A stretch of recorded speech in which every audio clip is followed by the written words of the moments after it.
Përshëndetje dashur shikues, mirë se vini në Agora News. Do të vijmë të flasim për çështjen e Belinda Ballukut, e cila është paraqitur sot në gjykatën e posaçme për të njohur me masën e sigurisë, por më pas avokatët e saj kanë kërkuar kohë dhe për të njohur me aktet dhe do të paraqitet sërish në gjykatën e posaçme.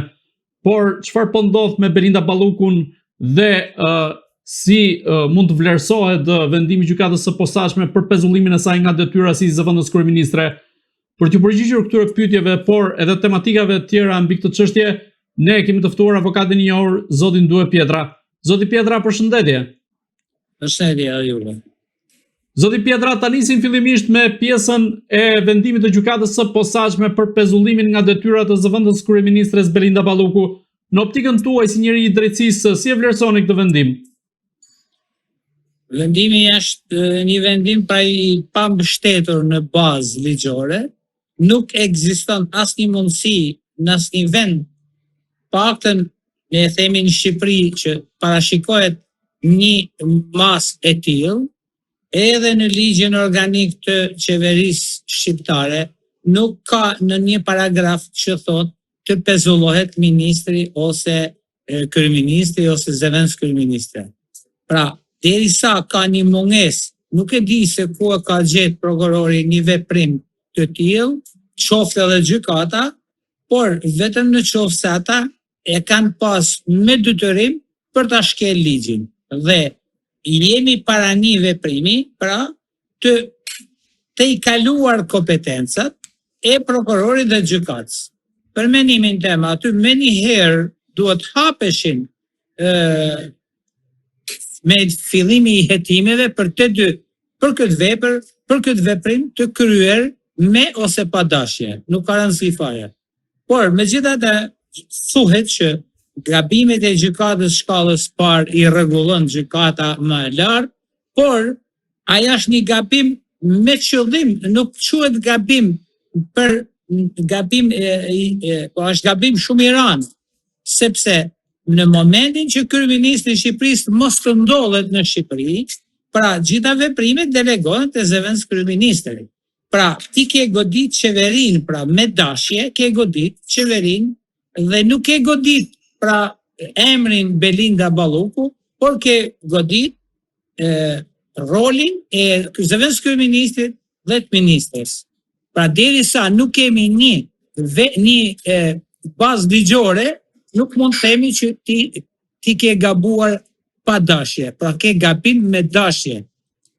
Pra ju mendoni se si prokurori, Spaku ashtu dhe gjyqtari kanë shkelur ligjin në këtë rast, ka bërë një veprim antiligjor sa i përket vendimit dhe kërkesës për masën e pezullimit pra nga detyrat e zëvendës kryeministres? Pra derisa nuk është problemi thjesht sa i përket që ke bën një gabim. Problemi është që gabimi ekziston, a është bën me dashje apo pa dashje, ajo është e rëndësishme. Pra arsyeja pse prokurori ka arritur në këtë konkluzion. Në këtë rast, a është mbështetur në ligj ky vendim sa i përket pjesës së pezullimit nga detyrat e zëvendës kryeministres, duke qenë se Edi Rama në konferencën me komisionerin për zgjerimin Marta Kos tha se ky është një rast i paprecedent që nuk ka ndodhur në vende të tjera. Ndërkohë, nëse do të shohim, janë disa raste që nga Europa deri në Amerikën Latine ku gjykata ka vendosur pezullimin nga detyrat të ministrave të caktuar. Jam shumë dakord, por nëse kushtetuta e atij shteti e ka të parashikuar në kushtetutën e Shqipërisë, në ligjin organik të qeverisë shqiptare, nuk rezulton të jetë shkruar dikun, e bardhë në të zezë, që mund të thonë pezullim. Fjala pezullim duhet jetë e cituar, jo e hamendësuar nga prokurori apo nga gjyqtari. Po sa i përket pjesës së shkresës Këshillit të Ministrave pra në këtë rast të qeverisë, e cila ka deklaruar se do ta dërgojë çështjen në kushtetuese për ta zgjidhur gjykata kushtetuese këtë ngërç që është krijuar mes gjykatës posaçme dhe pushtetit ekzekutiv. Ju si e shikoni, kjo është një përpjekje e Edi Ramës për të shpëtuar Belinda Ballukun, apo është një larje duarsh për t'ia lënë gjithçka topin institucioneve të drejtësisë? Tani kam dëgjuar disa ignorantë avokat që delin edhe thonin sot pa pikë turbit që duhet njeket rruga ligjore që të shkosh në gjykatën e apelit, pastaj të shkosh në gjykatën e lartë, pastaj shkosh në gjykatë kushtetuese. Kja ignoranca e aty në avokatëve që dalin dhe shprehen në këtë formë. Pra, qeveria e çon në gjykatë kushtetuese me ligj, është e mbështetur në ligj, sepse është interpretim i kësaj dhe ajo kur të arrin në qoftë se arrihet në një konkluzion që në ligjet tona parashikon një vepër apo jo, atëherë mund të themi që e ka të drejtë prokurori. Por unë po ta jap me garanci të plot që gjykata kushtetuese do shprehet shumë saktë, sepse nuk mund të shkelin edhe gjykata kushtetuese një fakt, nuk mund ta anashkalojnë. Ai e bëri provë herë me Sali Berishën, por nuk e dha interpretim të saktë. Tani ajo do ta japin shumë të saktë. Po çfarë do bëhet me këtë prokuror dhe me këtë gjyqtar, është një pikë pyetje e madhe. Për mua ata nuk duhet ta dorëzojnë vetë detyrën dhe të largohen një herë e mirë nga ky sistem. Ky është sistem i gjyqtarit ignorant dhe prokurorit ignorant. Sepse nuk mundet në botë të japin një vendim që kësaj natyre kur nuk e ke mbështetur kundër zotërisë. Nuk e konsideron atë si një drejtor. Ai është roli i qeverisë, ministri është qeveri, Zelenski kryeministri është qeveri, dhe ti aq më tepër nuk mund të atakosh me asnjë lloj baze ligjore kur nuk e ke.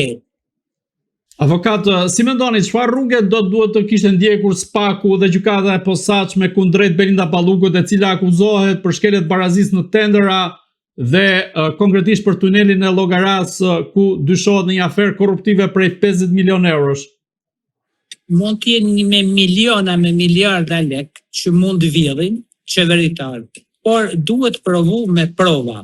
Tani cilat janë provat që prokurori ka pas për ta vendosur, dhe në qoftë se ka prova, duhet i drejtohet menjëherë Parlamentit shqiptar për të marrë lejen për të arrestuar.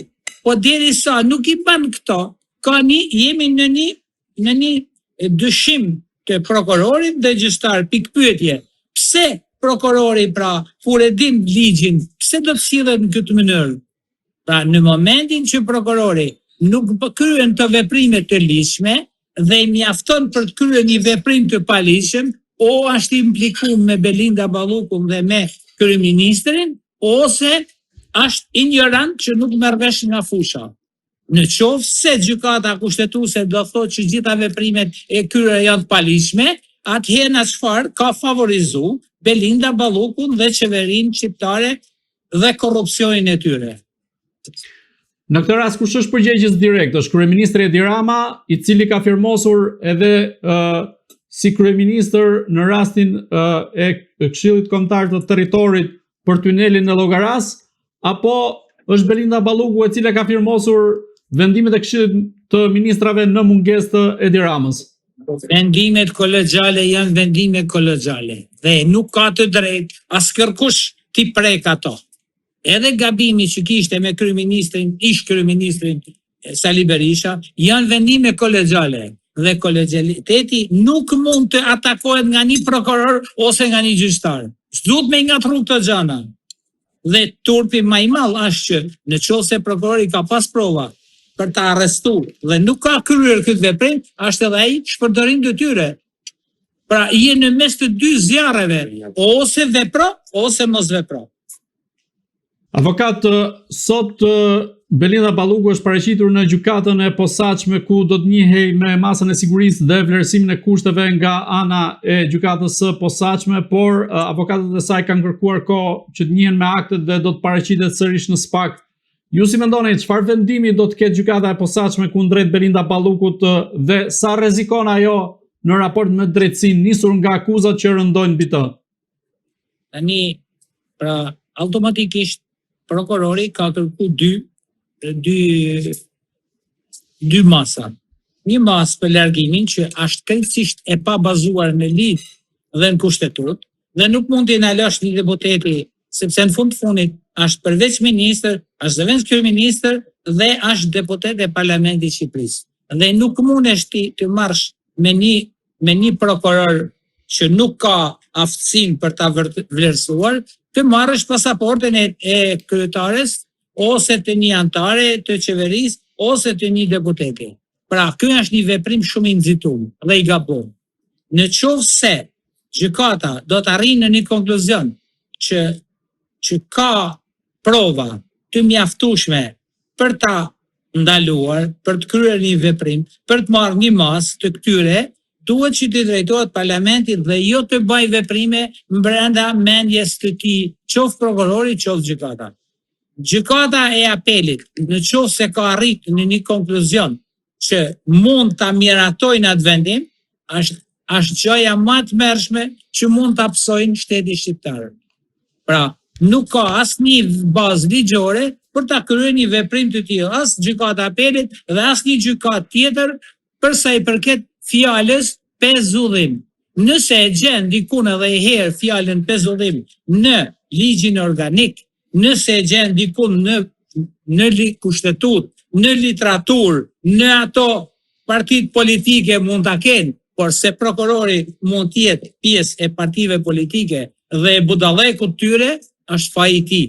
Gjykata e apelit duhet të jetë shumë e kujdesshëm për të dhënë një vendim të tillë. Pavarësisht se ligji e thotë që në ligjin shqiptar që kemi bërë tani, prokurori e ndjek çështjen edhe në gjykatën e apelit. Pra, çka do thotë që është i njëjti prokuror, mendimi është i njëjtë, por ama veprimi dhe vendimmarrja i përket gjykatës së apelit. Unë kam besimin se gjykata e apelit nuk do të bëj gabimin e gjykatës shkallës parë. Avokat, me këtë vendim që ka marrë gjykata e posaçme kundrejt Belinda Ballukut, ajo e ka shpjeguar se në këtë rast Belinda Balluku mund të prishte provat dhe mund të arratisej jashtë vendit. Në këto kushte ka qenë Belinda Balluku që mund të ndërmerrte akte të tilla dhe ju si e mendoni? Është marrë me pandehur, nuk ka se ajo do fsheh prova, marrë e pandehur. Pra, do thotë që provat ai i ka kopsit prokurorin. Nuk do thotë që unë po të maj ty t'jap një mas që me të pezullu, sepse kam dyshimet për me të marrë pandehur. Po e ka marrë pandehur atë. Dhe gjitha këto veprime që ka prokuroria, pra e ka kriju bindjen në atë vetën që jemi para këtij fakti. Se ti e ke marrë pandehur. Dhe sa ke marrë pandehur, atëherë bani edhe një kërkesë parlamentit dhe kërkon me një herë arrestimin e saj. Pse nuk e kërkon? Por ama do thotë që o është i lidhur me qeverinë prokurori për të mbyllë situatat më vonë, ose e ka bën nga partituria. Dy gjëra ka. Avokat, dhe pyetje fundit, si e parashikoni fatin e Belinda Ballukut dhe ndërkohë Spaku, ajo është afruar Edi Ramës në këtë rast sa i përket goditjes ndaj Belinda Ballukut dhe më pas mund ta ketë ai fatin e saj. Sipas kësaj, pra, bëhet fjalë që tentativat arrin tek qeveria, dhe qeveria normal që është kryeministri Rama. Por, a mund të realizoj një gjë të tillë, sepse është shumë e vështirë, sepse ai është qeveri e zgjedhur nga populli dhe nëse don, pra, në kuptimin e fjalës, edhe po të bien Edi Rama, edhe po të bien Belinda Balluku, edhe po të bien gjithë Partia Socialiste, në këto momente prokurori nuk mund të bëjnë zgjedhje për të vendosur ka don ai në krye qeverisë. Zoti Pietra, unë ju falenderoj që ishit në Agora News. Faleminderit juve. Të dashur shikues, bashkë do shihemi në intervista të tjera, por mos harroni të bëni subscribe në kanalin tonë në YouTube.